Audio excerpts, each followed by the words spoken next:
0 people.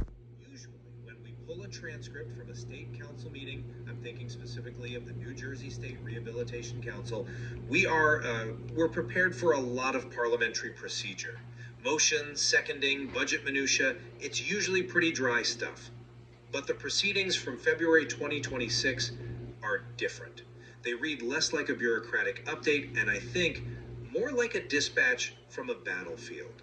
We're looking at a social safety net that is on the surface stable, yet is being bombarded from 3 different directions at once. Bombarded is exactly the right word. I read through those same minutes, and while you might see a system that's holding the line, I see an ecosystem that is flashing red warnings everywhere. We aren't just talking about budget cuts. I mean, Stop recording video button. Errors that nearly wiped out the entire workforce. A fundamental shift in federal philosophy toward austerity. 0 people. A wave that threatens to make the very concept of blind employment almost obsolete. And that is the central tension we need to unpack today. Is the current framework of state services and advocacy robust enough to withstand these massive political and technological shocks? Or, as you seem to be implying, is that safety net far more fragile than the public realizes? My position is, I think, pretty clear. The events detailed in this meeting, specifically the successful reversal of a mass termination 0 people. and New Jersey's unique statutory protections, prove that the system works. It bends under pressure, absolutely, but it does not break. And I take the position that bending is just a polite way of describing a structure that's losing its integrity. The fact that these errors happened at all. The admission that federal law is now an existential threat to Medicaid, and the agency's lack of any concrete answer to the AI employment crisis. It all proves that the status quo was failing. We're mistaking survival for success. 0 people. Start with the event that undoubtedly sucked all the oxygen out of the room. This meeting marked the introduction of Dr. Stephen Shaw, the new acting commissioner of the Department of Human Services. Now, usually a transition like this is just pomp and circumstance. But Dr. Shaw's entrance was, well, it was a baptism by fire. During the administrative handoff, a clerical error resulted in resignation letters being sent to 70 highly specialized staff 0 people. at the Commission for the Blind and Visually Impaired. Okay, let's just pause on clerical error for a second, because that phrase is doing a lot of heavy lifting. We need to be precise about who these people are. These weren't, back office admins. These were teachers of the blind and visually impaired, TVIs, and orientation and mobility instructors. I mean, these are the people who teach blind children to read Braille. These are the people who teach 0 people. how to cross a street safely without getting hit by a car. The transition team, in a clumsy attempt to clear the decks for the new administration, inadvertently fired the core instructional staff of the entire state agency. But they weren't fired. That is the crucial distinction. Dr. Shaw addressed this immediately in the meeting. He didn't hide behind a spokesperson or let it fester. He acknowledged the error, emphasized it was unintentional, and noted it was rectified by the next business day. He explicitly stated his 0 people. dignity, respect, and compassion. But the real resilience wasn't just in the apology. It was in the mechanism of correction. Linda Melendez from the National Federation of the Blind of New Jersey. She mobilized instantly. See, you call that resilience. I call it a near-miss catastrophe. Relying on Linda Melendez to launch a swift and far-reaching call to action over social media to save 70 essential jobs isn't a sign of a robust bureaucracy. It's a sign of a fragile. 0 people. Linda noted in the meeting that her phone was ringing off the hook. There was genuine panic in the community. If the NFB hadn't been so organized, or if that email campaign hadn't launched within hours, we might be looking at a completely collapsed agency. Framing the survival of a self-inflicted wound as a victory feels incredibly generous. I think you're undervaluing the responsiveness of the system. In a rigid, broken bureaucracy, that error would have taken weeks of committee meetings and 0 people. to unwind. Here, the partnership between the agency and the advocates functioned exactly as a check on power should. The system isn't just the government, it's the government plus the people keeping it honest. Dr. Shaw's immediate willingness to engage with the SRC and validate the work of those instructors, it shows a leadership style that listens. That human element is the glue holding this all together. The glue is drying out, though. While they fixed the resignation letter, 0 people. the meeting revealed they're still struggling with the basics. Dr. Bernice Davis and Pat McKenna admitted they're dealing with a national shortage of these instructors. Worse, they are relying on what Dr. Davis herself called an antiquated case management system that requires manual reporting. So you have a staff that was almost fired by mistake using outdated tools in a sector with a severe labor shortage. That doesn't feel like a fortified system to me. It feels like they're holding on by a thread. Operational friction is inevitable 0 people. in any large organization. But let's look at the structural protections, specifically regarding the financial threats. This is where the New Jersey model offers a fascinating counter-narrative to that doom and gloom perspective. The meeting spent significant time discussing H.R. 1, also known as the OBA, which threatens cuts to SNAP and Medicaid. Dr. Shaw was honest about this being the tremendous challenge. However, Gwen Orlovsky from Disability Rights New Jersey 0 people. a massive firewall, the NJ Workability Program. I know you see this as the silver bullet, but I remain skeptical that state statutes can truly survive federal starvation. But you have to look at the mechanics of why workability is different. It's not just a program name. As Gwen explained, this program allows people with disabilities to buy into Medicaid. Crucially, and this is the part we really need to stress, it has no income limit, no resource limit, and no spousal deeming. For the benefit of listeners, just 0 people. deeming quickly. Right. Spousal deeming is that punitive rule in many welfare programs where if a disabled person gets married, their spouse's income suddenly counts against them. It often forces people to choose between marriage and their health care. New Jersey has removed that. It is legally decoupled medical support from income. This is a statutory fortress. It means a blind person can take a high-wage job, get married, and still access the specific medical 0 people. they need. Even if the federal winds blow towards austerity, the state law protects the individual's right to work without sacrificing their health care. That is resilience written directly into the code of the state. Gwen Orlovsky is brilliant, and the workability statute is indeed a gold standard. I won't argue that. But in that same breath, she noted a shift in the federal tone that really undercuts your optimism. She mentioned that federal partners are increasingly focused 0 people. on return on investment, and specifically on getting people off benefits. The language is shifting from support to exit. That focus on return on investment is concerning, I grant you. But that is exactly why the state statute is the defense mechanism designed for this political climate. But Dr. Shaw himself said H.R. 1 is the law of the land. If federal matching funds dry up, or if the definitions of eligibility change at the federal level to prioritize cost-cutting over 0 people. New Jersey is going to be squeezed. Donald Campbell from the Atlantic Center for Independent Living raised this point poignantly. The Centers for Independent Living are on the front lines helping people with SNAP and medication. If the federal money contracts, the state fortress runs out of supplies. You can have the best laws on the books, but if the funding pipeline forces a choice between austerity and insolvency, the vulnerable lose. The state cannot just print money to cover a federal retreat. I believe the advocacy that saved the job 0 people. also defend the funding. However, I want to pivot to the other major disruption discussed in the transcript: artificial intelligence. This is where the proceedings offered a really fascinating split screen. On one hand, you have the agency's optimism. Jay Mills from the Business Relations Unit and Esther Loveren talked about AI as a leveling tool. And on the other hand, you have the chair admitting there's no definitive answer to the AI problem. But go on, tell me about the optimism first.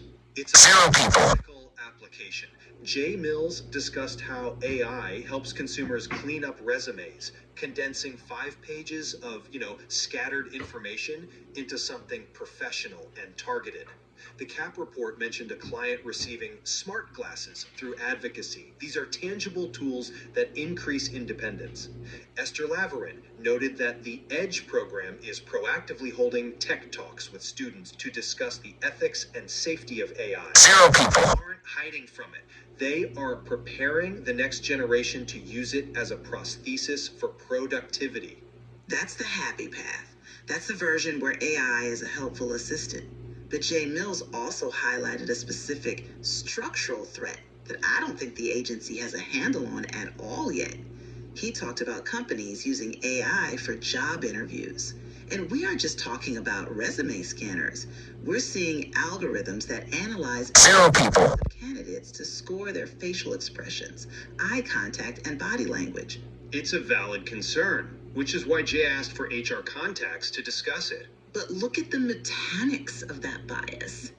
Mills explicitly noted that if you aren't looking directly at the camera lens, which a blind person often doesn't do because they can't see it, or if you are fidgeting, a behavior that is very common among the visually impaired or the neurodivergent as a self-soothing mechanism, the AI 0 people, you.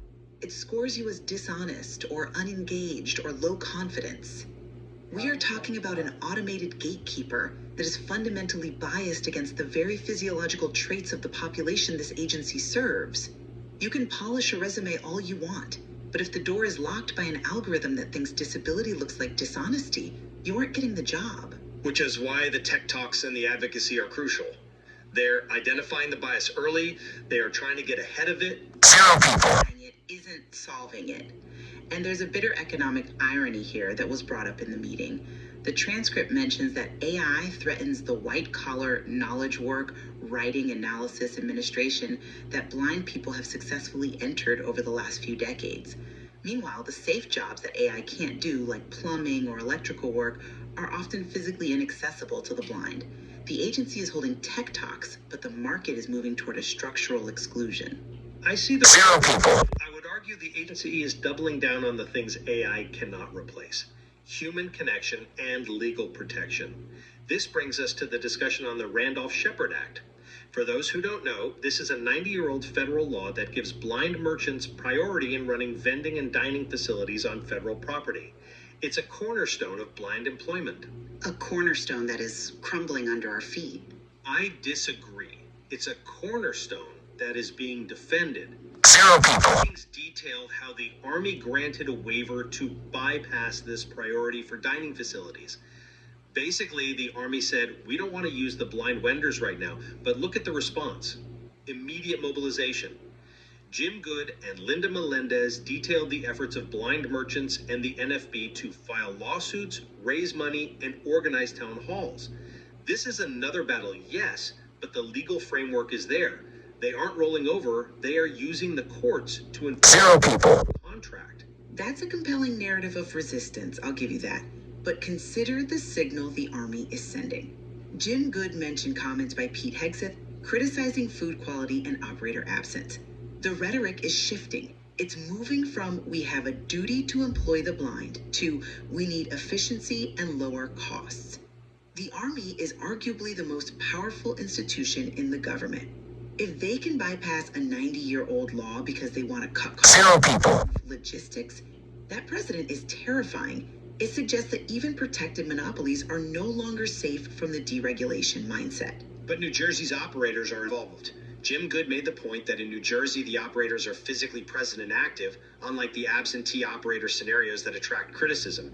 This local diligence strengthens their legal standing. They are proving their value on the ground every day. It might save the New Jersey contracts for now, but the erosion is happening at the macro 0 people, You can't litigate against the cultural shift that values return on investment over disability rights.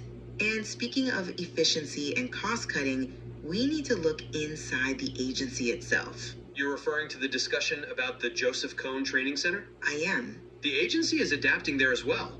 They're moving toward micro markets, unmanned, automated vending options that reduce overhead for operators. Pat McKenna and Lou Mancuso are rolling these out at the Department of Children's 0 people, This is modernization.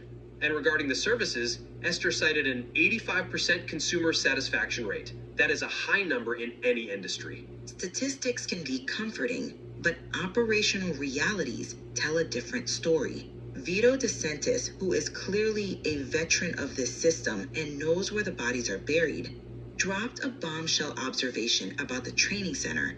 He noted that because of the telework schedule, where staff work from home on 0 Friday, people, the residential training program has been cut to 4 days a week. Students arrive Monday and leave Thursday afternoon. The logic there is sound, though. It accommodates transportation realities and the changing nature of work post-COVID. It balances staff retention with student needs. If you burn out your staff, you have no program at all. Vito called it opportunity loss, and he's right. We're talking about people who need intensive immersion training, learning Braille, 0 people, walk safely without sight, learning cane travel to survive in a sighted world. Cutting that immersion by 20%, losing that fifth day every single week because staff want to telework on Fridays, that suggests the agency is prioritizing its own convenience over consumer outcomes. You have an empty training center 3 days a week, Friday, Saturday, Sunday, while claiming to prepare people for a hyper-competitive, AI-driven job market. That math just doesn't work. I think that's a harsh interpretation. 0 people, Pat McKenna clarified that the schedule also accounts for travel logistics, ensuring students get home safely, and the satisfaction rate suggests that the quality of instruction during those 4 days is high. Plus, the transition to micromarket shows they aren't stuck in the past. They are finding new business models that work with the reduced labor availability. Micromarkets are just vending machines with better branding. It's another example of automation replacing the human operator. It might save money, but it doesn't create the same quality 0 people, as a full cafeteria management position. We're seeing a slow retreat from the high-touch, high-opportunity model to a managed decline. I strongly disagree with the characterization of managed decline. Throughout these proceedings, what I hear is a constant drumbeat of problem solving. When the resignation letters went out, they fixed it. When the Army waived the priority, they sued. When the resume process became complex, they adopted AI tools. When the case management system was identified as antiquated, 0 people, Davis confirmed a new one is in the works. This isn't a system in decline, it's a system in transition. The introduction of Dr. Shaw brings a leader who is politically savvy and compassionate. The collaboration with SPAN, with the independent living centers, with Disability Rights New Jersey, this web of support is thicker than the threats against it. I admire your faith in the web, but I look at the spiders approaching it. The meeting revealed a perfect storm on the horizon. You have H.R. 1 threatening the funding bedrock of Medicaid, 0 people, AI threatening the hiring process and the very nature of the jobs blind people perform. And you have the erosion of legal priorities like Randolph Sheppard. The victory regarding the 70 staff members was a relief, yes, but it was a victory over an unforced error. It consumed energy that should have been spent fighting these external threats. The system is reactive. It is putting out fires in the kitchen while a hurricane is forming outside. And I would argue that the strength of the system lies in its human element. You can't automate 0 people, the fact that Linda Melendez, Gwen Orlovsky, and Donald Campbell are in that room, holding the agency accountable and partnering with Dr. Shaw, is the ultimate safety net. Laws like New Jersey's workability statute provide a concrete defense that other states don't have. While the threats are real, the mechanisms to fight them are functioning exactly as intended. They are not fragile, they are battle-tested. We can agree that they are battle-tested. My worry is simply that the new weapons being used against them, 0 people, bias and federal austerity, might be too strong for the old shields. There is one thing both of us can agree on, looking at the final notes of this meeting. It's the phrase you brought up earlier, which seems to hover over every single agenda item. The return on investment. Exactly. The shift in language from rights and services to return on investment is a fundamental philosophical shift. It is. When the government starts looking at disabled citizens as a balance 0 people, calculating the cost of their health care against the tax revenue of their employment, rather than a community to be supported as a matter of human dignity, every program we discuss today becomes vulnerable. If the ROI doesn't look good on a spreadsheet in Washington, the workability fortress in New Jersey might find its foundations crumbling. That is the metric listeners need to watch. A sobering thought, but a necessary one to keep in mind as we watch this new administration unfold. That brings us to the end of our analysis of the New Jersey State Rehabilitation Council proceedings. There is always more in the transcript than meets the eye. Indeed. Thank you for joining us on the debate. We hope this exchange has illuminated the complexities behind the bureaucracy. Until next time.